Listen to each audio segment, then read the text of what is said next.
Welcome to LSS tutorial. Kolkata বিশ্ববিদ্যালয়ের ইতিহাস অনার্সের যে সকল স্টুডেন্টরা রয়েছে তাদের সকলকে এলএসএস টিউটোরিয়াল চ্যানেলে ওয়েলকাম জানাই। তোমাদের এই ভিডিওটা ফোর্থ সেমিস্টার স্টুডেন্টদের জন্য। তোমাদের ফোর্থ সেমিস্টার যে ডিএস সিসি সিক্সের পেপারটি রয়েছে সেই পেপারের একটি গুরুত্বপূর্ণ 5 মার্কসের অ্যান্সার এই ভিডিওর মাধ্যমে শেয়ার করে দেবো।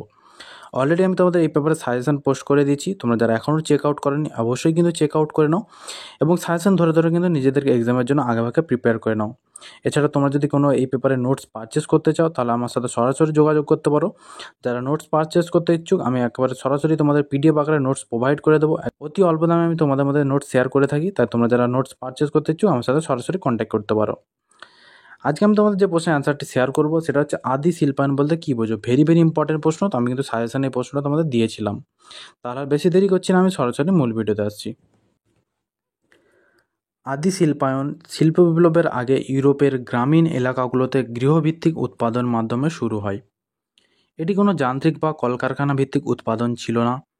এর দ্বারা কৃষকরা কৃষিকাজের বাইরে বাড়িতে বসেই কাঁচামাল প্রক্রিয়াজাত করে বিভিন্ন ধরনের পণ্য তৈরি করত। এই সময়কালটি মূলত সপ্তদশ শতকের শেষ ভাগ থেকে অষ্টাদশ শতকের মাঝামাঝি সময় পর্যন্ত বিস্তৃত। বিখ্যাত অর্থনৈতিক ইতিহাসবিদ ফ্র্যাঙ্কলিন মেন্ডেলস 1972 সালে প্রোটো ইন্ডাস্ট্রিয়ালাইজেশন শব্দটি প্রথম ব্যবহার করে একে একটি স্বতন্ত্র ঐতিহাসিক পর্ব হিসেবে ব্যাখ্যা করেন।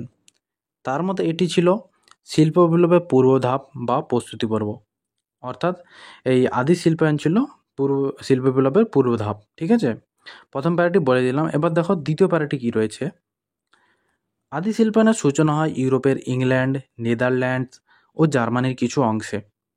বিশেষ করে ইংল্যান্ডের ল্যাঙ্কশায়ার, ইয়র্কশায়ার ও নরফোক অঞ্চলে এই ধারা স্পষ্টভাবে দেখা যায়। শহরের ধনী ব্যবসায়ীরা কাঁচা তুলা, পশম বা লোহা গ্রামের শ্রমিকদের হাতে তুলে দিত। শ্রমিকরা তা প্রক্রিয়াজাত করে কাপড়, সুতো বা লোহার সরঞ্জামে পরিণত করত। এ ধরনের উৎপাদন প্রক্রিয়াকে পুটিং আউট সিস্টেম বা ডোমেস্টিক সিস্টেম বলা হয়। এই ব্যবস্থায় শ্রমিকেরা নিজের বাড়িতেই কাজ করত, যার ফলে উৎপাদন খরচ কম হতো এবং শ্রমিকদের পরিবারভিত্তিক আয় বাড়ত। পরবর্তী প্যারায় যাওয়ার আগে বলে রাখি, তোমাদের 5 মার্কসের অ্যান্সার মোটামুটি 250 শব্দের মধ্যে লিখতে বলা হয়। আমি কিন্তু তোমাদের যথার্থ শব্দের মধ্যে অ্যান্সারটি কমপ্লিট করে তোমাদের মধ্যে শেয়ার করার চেষ্টা করি। তাই তোমাদের যদি মনে হয় এই অ্যান্সারটি একটু বড় লাগছে, তাই তোমরা খাতায় নোট ডাউন করে কিন্তু তোমাদের সুবিধা অনুযায়ী নোটসটিকে আবারও সাজিয়ে নিতে পারো। ঠিক আছে, অর্থাৎ নোটসটি যদি বড় লাগে তোমরা কিন্তু 4টি বা 5টি প্যারার মধ্যে তোমরা নিজেদের ভাষা অনুযায়ী লিখতে পারো। এছাড়াও বলে রাখি, তোমরা কিন্তু গুরুত্বপূর্ণ বিভিন্ন জিনিসগুলো হাইলাইটস করবে যাতে পরীক্ষকের দৃষ্টি সহজেই আকর্ষণ করা যায়। যেমন আমি এখানে এই সমস্ত জিনিসগুলো হাইলাইটস করেছি, তোমরাও কিন্তু হাইলাইটস করবে, তাহলে কিন্তু কী হবে, তোমাদের অ্যান্সারের মান অনেকখানি বেড়ে যাবে। ঠিক আছে, পরবর্তী প্যারা দেখো কী রয়েছে। আদি শিল্পায়নের সময় উৎপাদন ছিল মূলত পরিবার ভিত্তিক। একটি পরিবারের প্রায় সব সদস্য কোনো না কোনোভাবে উৎপাদনে যুক্ত থাকত। পুরুষরা কাঁচামাল প্রস্তুত করত, নারীরা বুনন ও সেলাই করত, আর শিশুরাও ছোটোখাটো কাজে সাহায্য করত। ফলে এটি পুরো পরিবারে একটি যৌথ উদ্যোগে পরিণত হয়। এই সময় গ্রামীণ পরিবারগুলো কৃষির বাইরে আয় করার সুযোগ পায়, যার ফলে ধীরে ধীরে গ্রামীণ সমাজে নতুন অর্থনৈতিক স্তর গঠিত হয়। গ্রামের ভেতরেই ধনীর এবং দরিদ্রের বিভাজন দেখা দিতে থাকে। আবার শহরের ধনী ব্যবসায়ীরা এই গ্রামীণ উৎপাদনের উপর নির্ভর করতে থাকেন। ফলে শহর গ্রামের মধ্যে নতুন ধরনের সম্পর্ক তৈরি হয়। পরবর্তী প্যারা দেখো কী রয়েছে। আদি শিল্পায়নের মাধ্যমে ইউরোপে শ্রমবাজারের নতুন রূপ গড়ে ওঠে। অনেক কৃষক স্থায়ীভাবে কুটির শিল্পে যুক্ত হয়ে পড়েন। ধীরে ধীরে কৃষিভিত্তিক অর্থনীতি থেকে শিল্পভিত্তিক অর্থনীতির দিকে সমাজ এগোতে থাকে।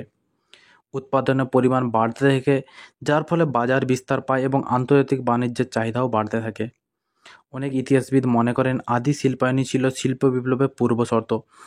ফ্র্যাঙ্কলিন মেন্ডেলসের গবেষণায় দেখা যায় যেসব এলাকায় আদি শিল্পায়ন আগে ঘটেছিল সেখানেই পরে বড় বড় কলকারখানা দ্রুত গড়ে ওঠে। আদি শিল্পায়ন ছিল একটি গুরুত্বপূর্ণ সামাজিক অর্থনৈতিক পরিবর্তনের সূচনা, যা শুধু ইউরোপের ইতিহাসেই নয় বিশ্ব ইতিহাসেও একটি বড় ভূমিকা রাখে। এটি এমন এক সময়কে নির্দেশ করে যখন কৃষিজীবী সমাজ নতুন ধরনের উৎপাদন ব্যবস্থার সঙ্গে পরিচিত হয়।